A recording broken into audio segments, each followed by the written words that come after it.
Welcome to the Idea Talks, where we discuss big ideas. The Idea Talks is a weekly podcast with Josh Tice and other leaders on big ideas for life, leadership, and ministry. And I'm your co-host, Drew Polvencia. For more information on this podcast, visit ideanetwork.church. Hey man, this is the part of the episode where we're supposed to advertise my book. All right. So what do you think we should say? I don't feel bad about it. It's not a shameless plug. It's literally your book. You've put a lot of work into it. That's a good point. So you need to pick up a copy. And hey, here's the thing. If you buy a copy and you didn't like it, right, Drew said he'll pay for you to ship it back. That's not what I said. At least an In-N-Out burger, I'll ship to them. You'll ship them if it's on the In-N-Out East Coast, it'll be all spoiled, but it's fine. Hey, I'm in this book too. You are. You're actually in this book. And I say some things that people don't know about you. It's going to be great. I tell some stories. All right. Are you? Where can people find this book at? Oh, that's right. And what it's called? Okay, so you can pick up this book. Right. It's called The Quest for Friendship. The Quest for Friendship. Insert Galleon's music here. That really is what it is. Right. It's happening right now as we speak. The Idea Network publishing arm of our network has produced this awesome resource, and I really do appreciate it. It's exciting. It really is a discussion of friendship, and I want you to pick up a copy at ideanetwork.church in the shop tab. It's the very first resource at the very top. You can pick it up, and if you put in the promo code free shipping is yours. All right. Yeah. There it is. Go do it now. The Quest for Friendship. Welcome to this edition of the Idea Talks. Thanks so much for giving us your time today. On today's episode, we have Jason Coombes talking about multi-tier missions. Jason presented this session at an Idea Day recently, and we wanted to share it with all of our Idea Talks listeners. Jason is no stranger to this podcast, but I want to give you some brief background on his history in case you don't know a little bit about him. Jason grew up in a pastor's home in the state of Indiana. The early influence of the Bible and godly parents allowed Jason to see his need for salvation at the age of 7. Since that time, the Lord has guided him to serve in full-time Christian ministry. At Pensacola Christian College, he earned a bachelor's degree in sacred music, while at college, Jason met his wife, Kimberly, who also has a bachelor and master's degree in music. They were married in June of 2001. Jason now leads Sunday morning worship, directs the choir, plans church-wide events, and organizes the volunteer ministry here at Southern Hills. We want to share this message with you about multi-tier missions and how it can be a help to you. Without any further ado, here is Jason. Well, good morning. It's still morning, but probably I'm looking at some of you. No, the Central Time Zone, Eastern Time Zone. So it's not morning. No, it says it on the clock, but your body's saying, no, this is not morning. So thank you for being here. Thank you for being at Idea Day. And we're so excited for every single person that comes out each year, whether it's to the different events. And to kick off with last night and even the session I had the opportunity to be a part of this morning. It's just been good. It's really that opportunity to network one with another, to encourage one another, and not long distance, over social media or on the phone, but face to face. And I hope that also these sessions are helpful too, educational, informative. It kind of often reminds me a lot of small group. I don't know if you're accustomed, or maybe your church has small groups. Our church transitioned a few years back to small groups, and that was put on my plate to roll out. And at first, it was a new animal for me, so to speak, and jumped into it and loved it. And we got our small groups here at the church. And I think a lot of times people approach a small group as I'm going to learn. I'm going to show up, and they're going to teach me everything, and I'm just going to drink it in. And that's not an effective small group. A small group is when people come together, yes, to learn, but also to teach. It's that learning, teaching format. And so we're going to be doing that in here as well. I hope that was your last session was similar. You're coming in to get some ideas, to learn, but also to teach us as well. And when I say us, every one of us, what you have to say should begin to open our minds. And the tendency is that we all know the same things. We've all tried the same things. But even assembled in our room here, no doubt there's some things that you've seen, that you've experienced, that you've learned that can help transfer to us. And so when I think of the area of missions, first of all, I get excited about that. It's a passion of mine. Here at Southern Hills, I deal primarily with what we often will term as the program. So that includes what happens on Sunday morning, from overseeing the music and the worship to everything that takes place, videos, announcements, making sure everything's functioning, so it's not necessarily just limited to just music. And then there's the Monday through Friday. So when you jump into that, I get to take part in different other aspects. One of those, over the last 12 months or so, has been in this area of missions, and our missions department. And I've been here at Southern Hills for 11 years, and I've been a part of all of that 11 years of what's happened in missions, but it's really become more of a responsibility on my plate, and very excited and honored to do so. And so the title of this session is the Tier Missionary System. We have a 3-tier that we are beginning. We're starting this very year. So I'm not coming to you bringing something, this is something we've done for decades and years, and so let me tell you everything that's come out of it.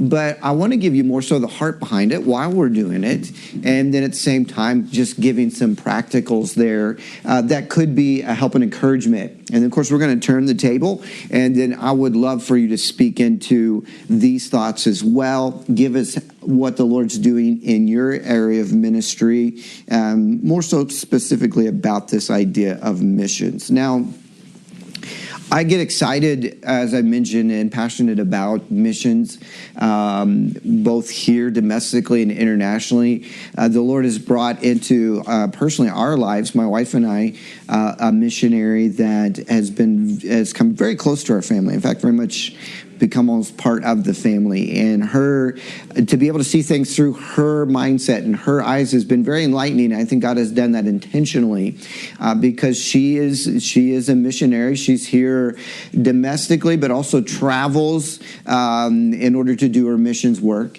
and it's great to get her heart. Not just somebody that's coming to present, but oftentimes when she's eating meals with us and hanging out with our family, what's going on in her life, raising of support, communicating and corresponding with the churches and the individuals that support her. And the workload balance, it's been eye-opening to understand, yes, the frustrations of, I have a mission field that I'm focusing on, but in order for me to do my mission, I also, that financial and prayerful aspect is coming from people that are miles away and also want to be heavily involved with that, which is a good thing. They don't want to just kind of check and say, hey, just do your ministry and check back with us every 4 years. They want to be updated on what's going on. They want to know. Well, that takes time, right? That takes putting a pen to paper or sitting down at a computer. And so it's been helpful as from our church, we want to communicate with the missionaries. We want them to send us stuff back so that we ultimately can inspire and motivate our church members to pray more and to give more. But by doing so, sometimes I wasn't always aware of what I'm also extending to our missionaries. Hey, yeah, I know you're possibly walking miles on foot to a village to give them the gospel, but hey, why can't you post something on social media while you're doing that? Hey, I know you're doing all of this, learning the language and just trying to get used to the culture, but I also need you to be sending me videos. And so it's been just really educational, helpful for me, as God is no doubt bringing this in so that we can be more effective as a church. Let me speak into this multi-tier system, and this is something, as I mentioned, we're rolling out and excited about.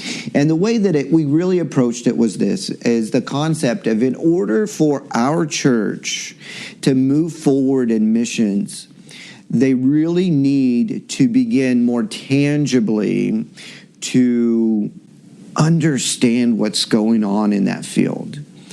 They need to have a connection personally and not just with a command or a program that's out there. Here at Southern Hills, we have a lot of first-generation Christians, and it's awesome to be a part of that.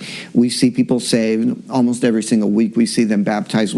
Our goal is to disciple them, and I praise God for that. I do believe that's part of being in a growing city with people moving in constantly. We get the word out there, and so there's a lot of great benefits to that. But there's also some things you take for granted with a first-generation Christian.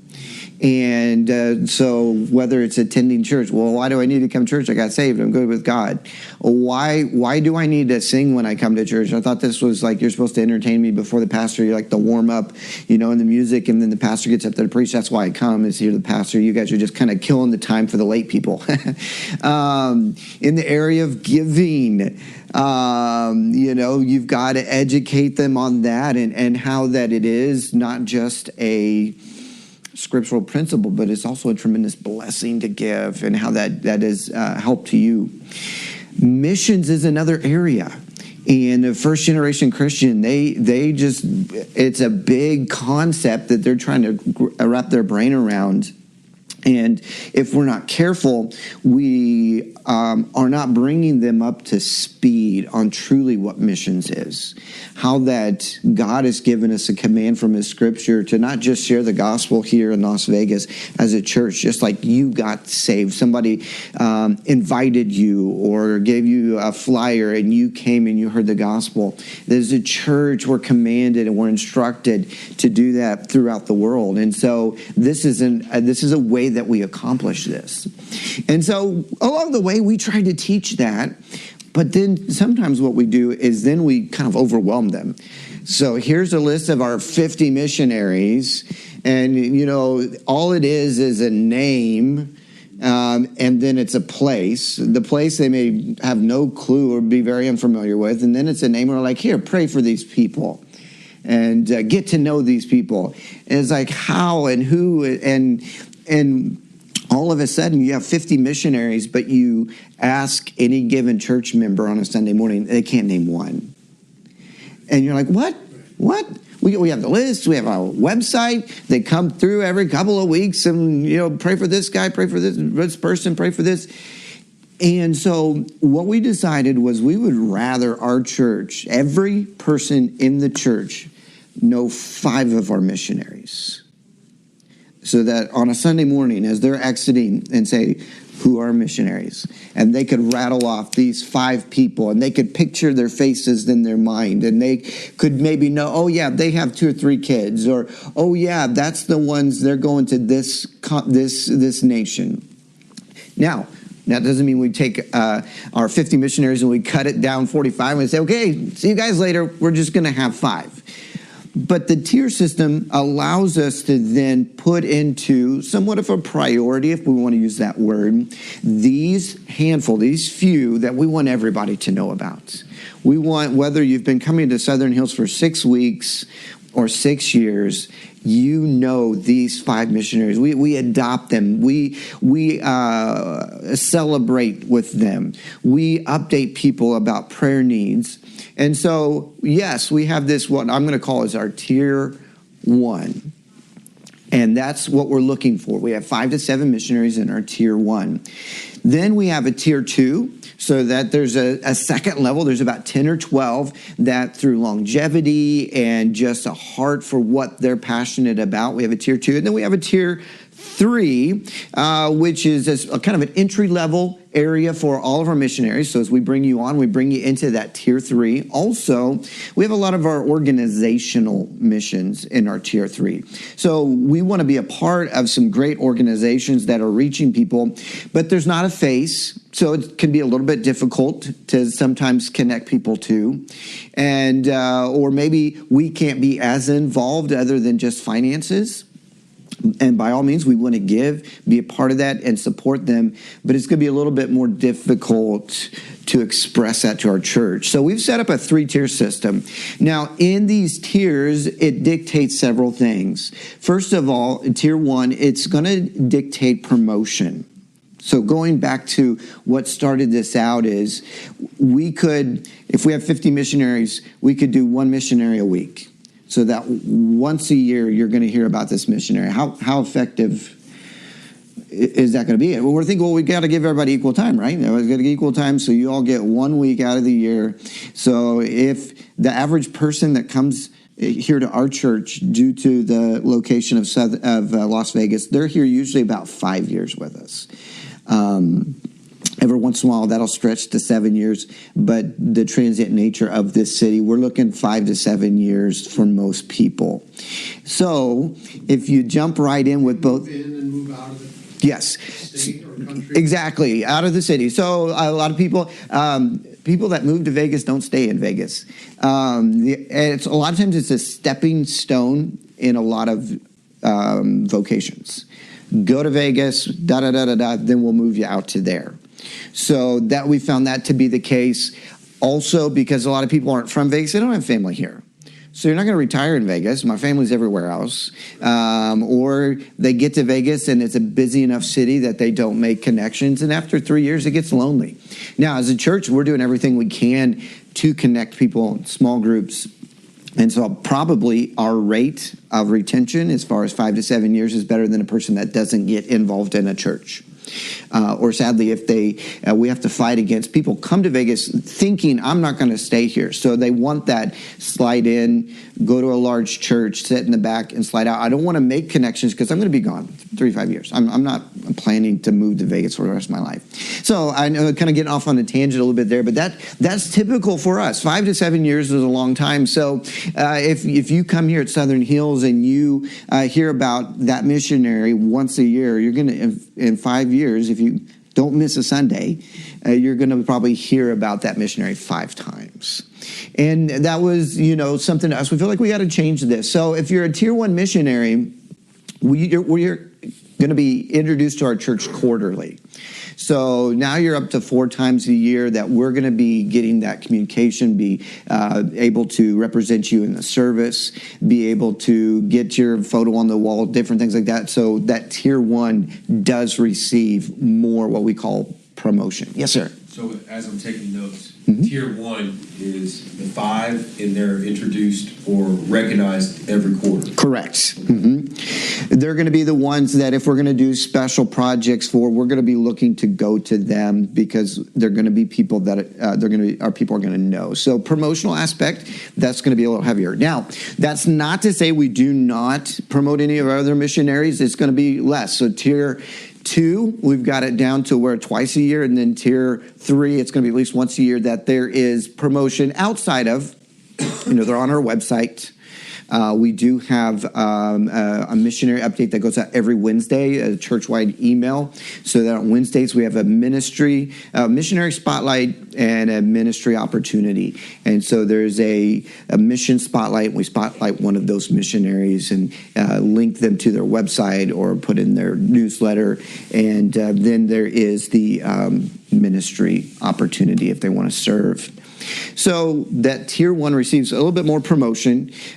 Also, it's going to receive a different financial.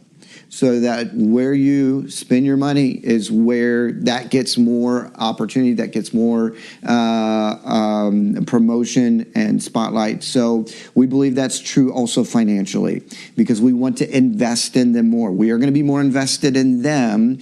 And so financially, yes, promotion-wise. And so that's going to increase as well. So we have financially those 3 different tiers. It's a different financial investment. And this is something, like I said, that we're doing. It's something that we have up to this point, up to 12 months ago when we instituted this, our missionaries across the board had a monthly, this is what you receive. Now, we did for a few years there, if you were here with us 5 years, then it bumped up somewhat. and 10 years, and there was an increase. It would increase based upon longevity, but this kind of changes that. And what we'll be doing is instituting Tier 1. This is your starting support. Tier 3 is that starting support. Tier 2, a little bit more, because you've been here longer. We're more invested. We're more promoting that. And then Tier 1 are those ones that we're especially pouring into. So we approach it from, first of all, we want our church to know them. We want people that just maybe come on Sunday morning only, that if we said their name, they could say what country they're in. If we said the country, they could say their name. If we showed up a picture. And that is our goal. And we're new at this, so we're not there by any stretch. But we want every person in our church to know this Tier 1. And then we obviously have mature Christians that come from churches that are used to a missions program. And so we have opportunities for them to get to know that Tier 2 and Tier 3 as well. And communications with them specifically, but then also the open communication. Yes, sir? You don't have to give exact amounts, but can you give me, just so I can put my head around the scale, like what would be the difference in funding between Certainly. 2 and 1? Okay, so at Tier 1, I'm trying to think of the best way to explain this. Tier 3, bottom, would actually be 25% of what Tier 1 is. And Tier 2 would be 50%. So just throwing out numbers, 250, 500, 1,000. All right, that would be the concept. So Tier 1 would be 1,000 a month. Tier 2, 500. Tier 3, 250 a month. So I think that's all, just dependent upon those aren't any numbers. They're just arbitrary that we came up with. And we felt like that's kind of the breakdown or percentage, I guess you would say, of what we're looking at. What is Tier 2? I understand Tier 3, Tier 1. What's Tier 2? Tier 2 would be ones that, once again, there's about 10 to 12 projects in there. And as you're with us in longevity, there's more going on as far as we're more comfortable too. We're more invested in that. Also, you're very communicative. You're completing those necessary expectations of responding and replying. We move you into there. I mean, the goal is not to get everybody into Tier 1, because that then defeats what we're trying to do. So we have Tier 1 will always remain 5 to 7. Now, for instance, right now in Tier 1, we have a couple that they'll be transitioning their ministry so that they will no longer need mission support. And so there'll be a vacancy in Tier 1, and that we will then raise somebody up from Tier 2. But that Tier 1 actually won't change very often. We don't want that, because we want there to be long-term relationship on that Tier 1. Your Tier 1 contains some missionaries sent from right? That's a good question. So we're technically sending our first missionaries currently. So the Snook family, they were with us last night. Hopefully, Lord willing, January of 2021, they'll be going to language school. And so they will actually be our first sent from church missionaries, and they will be in Tier 1. So that's kind of, and I could foresee that being the case if they're sent from our church. Now, one day, Lord willing, we'll send a lot more than 5 or 6 missionaries. So we'll figure out what we're going to do when that time comes. But sending church for Hakeem? We are, that's a good question. We partner with them. So he does, there's a couple other churches that I would say are equal in maybe the financial area. This is where he got saved and discipled and baptized, so that we have a special place for him. He has a special place for us. But in order to do what he needed to do to start that church, we don't bear that sole responsibility. So I kind of hate to say we're as actual sending church for that church plant, because there are 1 or 2 other churches that are doing a lot of investment as well. So he would be Tier 1. What's going to be unique about Akeem is that we do have a church planting department of our missions. So we have a special way in which we treat church planters, because that's temporary. So yes, he's going to get promotion for the next couple of years, like it as if he were Tier 1, because it's close to us. But technically, he's not a Tier 1 missionary. So we're talking more international nationally or institutionally, not church planters when you're talking about missions. That's correct. Okay. So that if it is a church plant, not only we have a couple overseas church plants as well. We approached that on a temporary basis. Okay. And so currently it's a 2-year, X amount a month for the first year, X amount a month for the second. And we'll be extending that in 21 to a 3-year. And so that... Tier 1 would be more like a career missionary. Exactly. And maybe, the concept of a church plant getting self-supporting. And so we kind of give them that opportunity through a tapered system where a career missionary that's going to need the support in perpetuity would fall into the tier system. So there's the financial obligation, there's the promotional, and then finally there's also we want to invest in them as well. We as a church can't invest. If we were to invest equally into 50 missionaries, it would be minimal. But what we want to do is we want to invest, once again, not just financially, but relationally into 5 or 6 missionaries. And when I say that, they're going to receive more phone calls and more correspondence. They're going to receive, and I'm excited about this, is visits from our staff. To be able to say, look, we're gonna send you, whether it's a missions trip, we're gonna send you and 20 people, or we're just gonna send one of our pastors just to go hang out with you for 3 days and say, how are you doing? Well, what can we do? What are your needs? We want to see it. We want to spend time with you in such a way that if there's anything you need, you're comfortable to come to us. Now, we're not your sending church. There's always that special relationship, I think, that takes place. But we would love to be that next in line or somewhere in that top so that they know they could come to us for anything. And we feel like that's healthy and necessary for the missionary as well. Instead of us being one of their 50 whatever churches that are supporting them, we want them to see us as we're in their inner circle. We're in their top group because of not just the financial, but also because we want to be able to pour into them spiritually, emotionally, relationally, and do what we can to help them remain on the field. We wish we could do that for everyone. But once again, we've come to a point where we feel like it is necessary and pertinent to be able to break into these categories, some that we could truly get to know and partner with. And then kind of as an investment portfolio that you have through your retirement, there's some that you go all in on, and then there's some, I like that. I like what they're doing. I like what I'm seeing, but I can't go all in on that. I'm going to put some monies there, and I'm going to put some attention there because I believe they're really doing a work for God and it's impactful, but yet we just can't do everything equally. We want to put things into different perspectives there.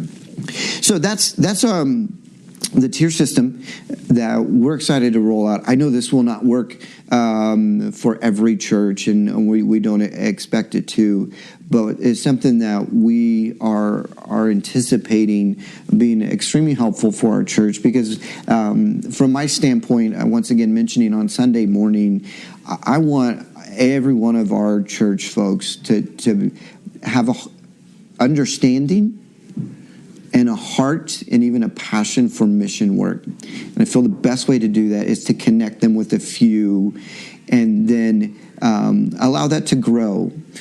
We have people that give above and beyond to missions work. And so we have ways to educate them and encourage them and inform them on greater needs outside of this tier 1. And so we're developing that as well. But for the average, the nominal attender church member, we need them to get a larger or a better grasp of missions because that's what's going to speak to their heart. That's what's going to remind them when they sit down to pray specifically for this area and to financially give. Yes, sir. I don't know if you're going to do this, but can you touch on what that weekly mission highlight looks like? What components do you... Certainly. We do 3 email system to our church every week. So on Monday morning, we have what we call a refresher email. And more or less, we attach the sermon video link. And then we hit the main points, announcements that were discussed on Sunday morning. With the church calendar, there's always 47 things to announce every week. And so the refresher, here's just what we talked about Sunday morning. If you missed it, catch up here. If not, this is a refresher. On Wednesday, we keep it very simple. It's a mission spotlight. And so we typically keep these text only. So what in the research that I've done, if you get too overproduced and it gets lengthy, people are not even going to open it. So we try to keep it to like 2 bullet points with 3 sentences.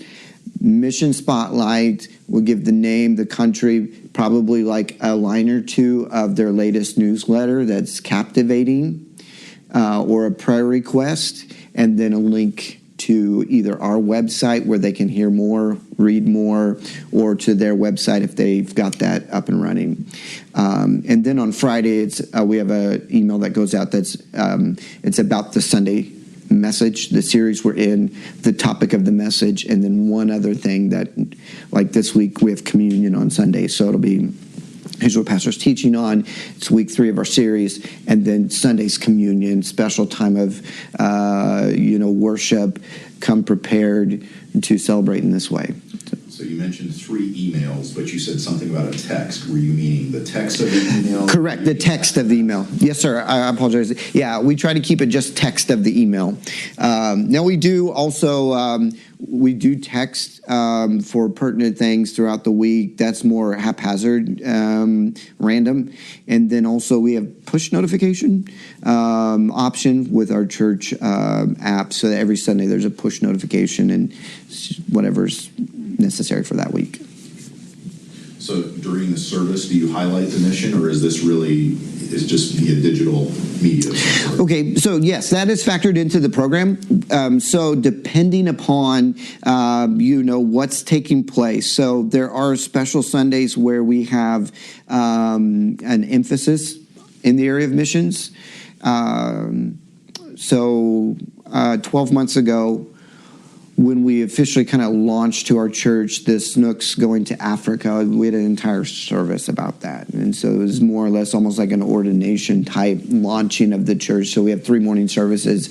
And so that was a big celebration. It was a great day. It was themed very much. We actually were able to get a choir from, I think it was Zambia, that was here. And they did all the music, and it was just a very special in the entire service. But then we have throughout the years some strategic points, so that if we have one of our first year missionaries, looking for ways to insert them in quarterly. So whether it's a quick video update, and then during our worship prayer, our prayer time, bringing that in. Maybe it's a simple announcement at the end, hey, be in prayer for this, or here's how you can help this missionary family go here. Easter is often a highlight for us, so that the last couple of years, what we have done is on Easter, every dollar that comes into the offering on Easter will go to a missions project. So this past year, we support the Zimmer family in Palau, and we have for 10 plus years. Great missionaries doing a great work, and they were launching, which would have been last summer, getting into their surrounding islands. They needed some equipment, they needed some travel expenses in order to launch this new project. A lot of the surrounding islands are Muslim and primarily in religion, and so they were launching out into this ministry. So on Easter of last year, we had a video from them. They expressed their need, and then on that day, we said every dollar that comes in is going specifically to this. And so we've done that for the last couple of Easters, and I think it's just a great way. Some skeptical believers on Easter, they're passing the plate. Yeah, you just wanted the money, And so it's nice on a day where you may have more of that type of mentality to be able to say, look, hey, everything that comes in isn't staying here, it's going out. And I think that can be a real teachable moment. Also, we had almost 2,000 people here, so it's a good way to get our missions program in front of those, members that come Christmas and Easter, and to get it out to them as well. So those are some different things. We do have from time to time, obviously, them stopping in. So then when they're here, to be able to introduce them and have them, typically on Sunday morning, we don't have them present. So we'll have them come to the platform. We pray over them. We'll maybe do a quick video. And then our coffee shop is where we have them set up. And that way people can go to the coffee shop and take as much time as they want and get to know and mingle with them. So maybe you have some more questions or how maybe we do it, but I would love to hear as well some thoughts, maybe that's been beneficial to you and or some ways that maybe you're kind of like us, we're trying this, we're not experts on this, but here's something that we've seen, or maybe from a distance we saw at another church do well in this area. It's all part of Idea Day. Most places have a slideshow that prior service, and we've seen where they feature every week. There's a missionary feature in that. So yes. In the prayer, pastoral prayer called worship prayer, in different contexts, they'll always make sure that they're praying for that featured missionary. So that you're hearing it multiple times in that one service, which obviously always is effective. That's great. Love that. We with some of the missions, we're able to do this. Some of the others aren't very technologically advanced on the mission field, but some of the ones, we stay in contact with them enough that about twice a year, I guess, they make a video for us and give us an update. And we show it, but we do a horrible job at keeping the missionary in front of the people. And some of the things you said, if I were to ask anybody, very few, if any, would even be able to name some of the missionaries. Now, we have a couple of people that are very close with one or another, and so they would know one, or they would know about some of the others, but they couldn't name them by name or where they're at, because we do a horrible job at that. We're a smaller church, so we have a lot less missionaries, but we give a lot of higher quantity to our missionaries, but we just have less of them. And so as pastor, I know them, I'm in contact with them, but the church isn't really, we show a video where they say, hey, thanks for the support, this is what's been going on this year, this is what's happened, this is our need, thanks for this, and that's it. But we do a horrible job at it. I feel like sometimes this concept of informing people, because it's true whether it's an event your church is having or it's your missions program, it's true is communication. And I feel like communication is not a problem to solve, but it's a tension to manage. I don't know if you're familiar with that saying. If it was a problem to solve, somebody would have solved it by now. This is all you have to do, and it's perfect. And then everybody would know because it was perfect. And they would but it's something that is just always kind of in flux, is very fluid. And I think that's why, especially in Idea Day, is being creative. What I fear is, and we're guilty of this, is it's something that's not working, but yet we still approach it the same way all the time, expecting, it's that old saying, you expect different results, but you're doing it the same way. Yeah. And that's what I get excited about, is saying, okay, this could be better, or this is not working at all, and saying, we just have to do something. And what we're trying might not work, but if we keep doing what we're doing and expecting different results, we're just kidding ourselves. And I think missions is too important.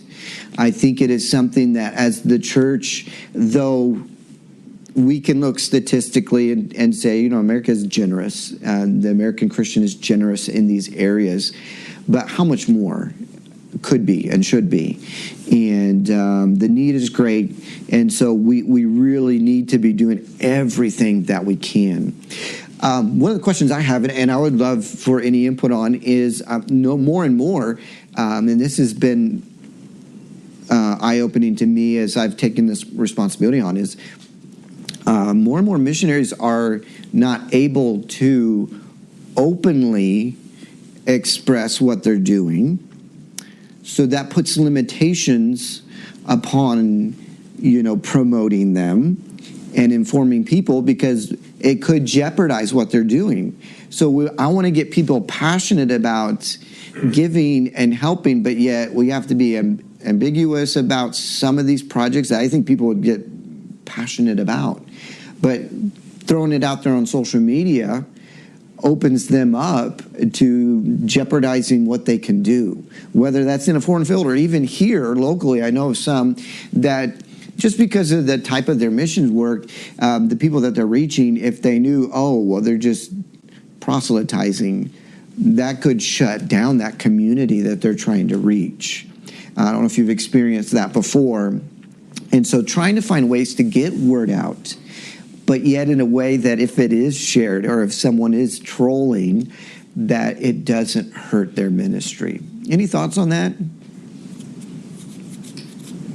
Speaking broadly in regions versus, in terms of country, that's one of the ways that you can. So saying, for instance, right now, North Africa, pray for this missionary in North Africa, because if we were to say where, that would not be good. So that's definitely opportunity. There are some fields where, even saying that this is a partner, not a ministry partner or a missionary. Missionary. Not even including them. Yeah, I think of missionaries in China specifically. If there's anything on the web that says this is our missionary visiting, or this is our missionary, or right, China will spot that in a heartbeat. So how would you put that on?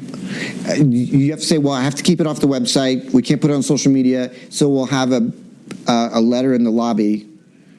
Or you learn how to phrase it. You learn how to use business partner, and you educate the church, your church. Gotcha. So they recognize, that's what we're talking about when we say business partner in China, or Right. And maybe you're not even that overt, to call out China, but that's helpful for the church body to understand, so that they don't inadvertently jeopardize.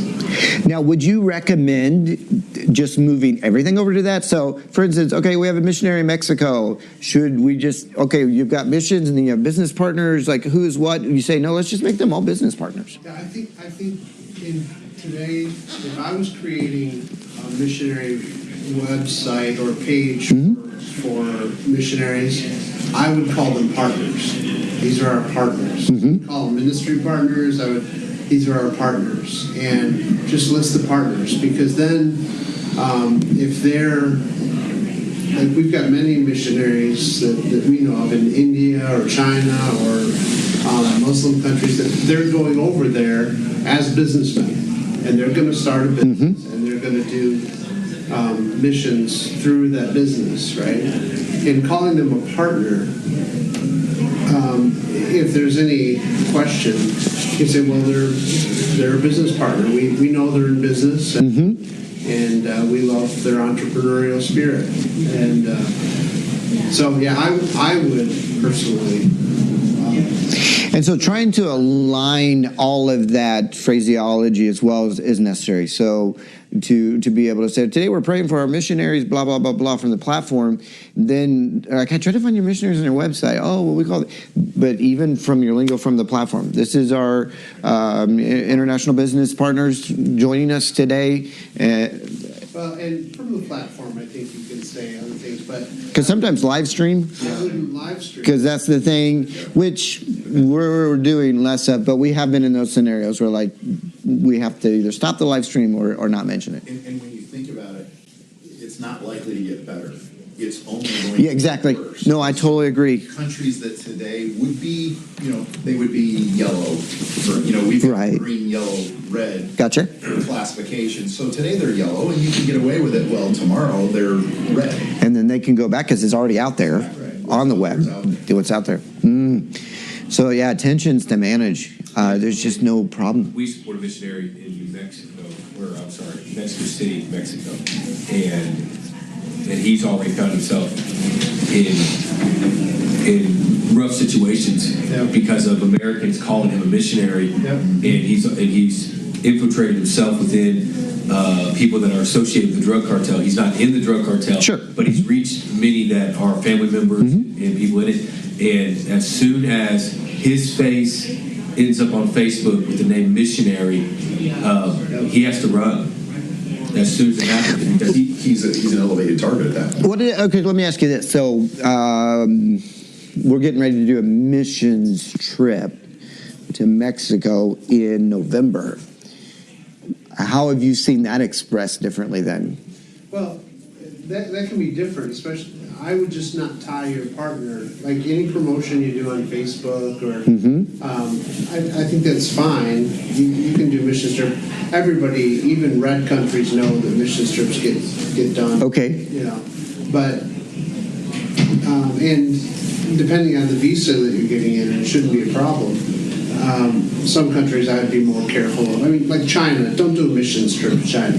Do an exposure trip to China. in Mexico City, Cultural trip to China. Nice. one thing I learned about Mexico City is they have somewhere in the nature of 140 kidnappings every month in Mexico City that are based on ransom. And if a guy is receiving or a family is receiving funds from the United States, he's already a target. Because they can get more funds. Because in the guy that we support, his best friend is also a missionary in Mexico City, and he was kidnapped. He's been kidnapped twice, and he's been there 10 years. Wow. He's been kidnapped twice for ransom purposes, and it's a very real threat. I was unaware of it. He came and spoke, and then he stuck around for a couple of days. We did a lot of evangelism in that area together, and we had a lot of these conversations, and I was completely unaware of it.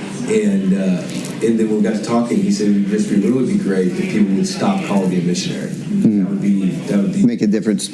Now, what about this concept, and we're almost out of time. What have you seen ignite passion in what I would say is not necessarily the church staff, but just your average church member when it comes to staring mission? What is it? Is it the story? Is it the letter? Is it I don't want to put words in the mouth. What the churches that you've seen, like, wow, these people are passionate about mission giving and sending missionaries. Can you link it back to maybe a practical, tangible, this seemed to be somewhat of an impetus?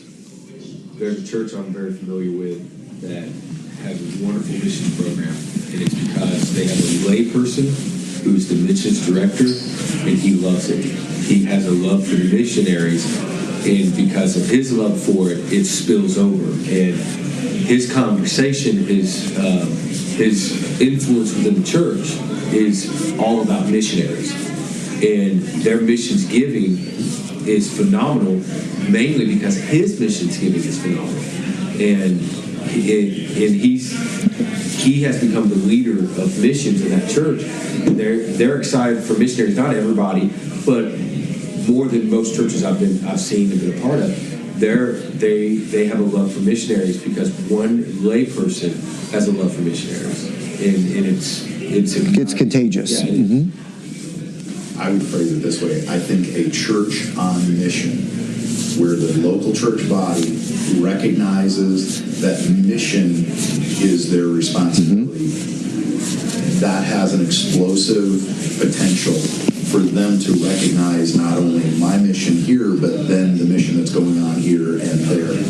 So if you can get them serving locally, then that opens their eyes internationally.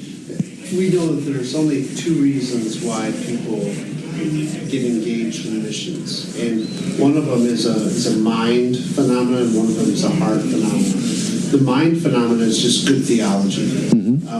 People engage in missions when they understand the Great Commission, when they have a deep and rich theology of who God is, what their place is in this world, why they were created, what they were created for.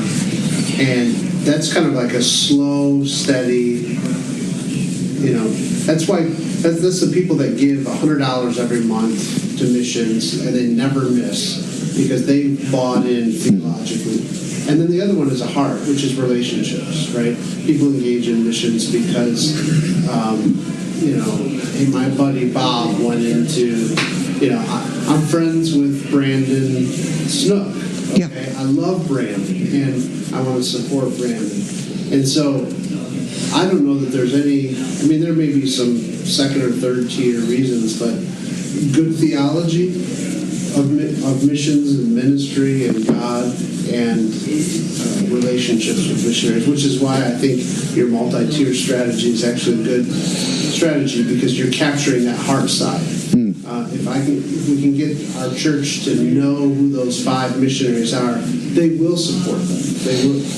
They'll fall in love with them as they get to know them.